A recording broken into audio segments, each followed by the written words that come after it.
Telegram CEO গ্রেপ্তার। বন্ধুরা, আবারও আপনাদের মাঝে আমরা নিয়ে আসলাম নতুন একটি ভিডিও। তো অবশ্যই ভিডিওটি না টেনে সম্পূর্ণ দেখবেন। আপনাদের কাছে একটি অনুরোধ, আমাদের চ্যানেলে যদি নতুন হয়ে থাকেন অবশ্যই চ্যানেলটা সাবস্ক্রাইব করুন। জনপ্রিয় মেসেজিং অ্যাপস টেলিগ্রামের প্রধান নির্বাহী কর্মকর্তা সিইও পাভেল দুরভ গ্রেপ্তার হয়েছেন।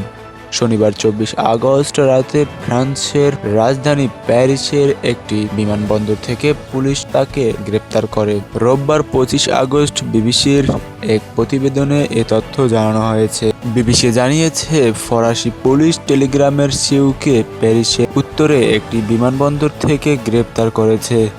দেশটির সংবাদ মাধ্যম জানিয়েছেন, প্রাইভেট জেটলেগ ব্রুগেড বিমানবন্দরের অবতরণের পর তাকে গ্রেপ্তার করে ফরাসি পুলিশ। কর্মকর্তারা জানিয়েছেন, দুর্বের বিরুদ্ধে জনপ্রিয় এই মেসেজিং অ্যাপসের সাথে সম্পৃক্ত অপরাধের জন্য ওয়ারেন্ট রয়েছে, এজন্য তাকে গ্রেপ্তার করা হয়েছে। রুশ রাষ্ট্রীয় সংবাদ মাধ্যম তাস জানিয়েছে, পরিস্থিতি সফট করার জন্য ফ্রান্সে অবস্থিত রাশিয়ার দূতাবাস তাৎক্ষণিক পদক্ষেপ নিচ্ছে। অন্যদিকে ফ্রান্সের টিভি চ্যানেল DF1 জানিয়েছে, ব্যক্তিগত জেটে ফ্রান্সে গিয়েছিলেন পাভেল দুরভ। রাশিয়া, ইউক্রেন এবং সোভিয়েত ইউনিয়নভুক্ত দেশগুলোতে টেলিগ্রাম ব্যাপকভাবে জনপ্রিয়, তবে 2018 সালে ব্যবহারকারী ডেটা হস্তান্তর করতে অস্বীকার করায় রাশিয়া অ্যাপ নিষেধ করা হয়। এরপর 2021 সালে সেই নিষেধাজ্ঞা প্রত্যাহার করা হয়।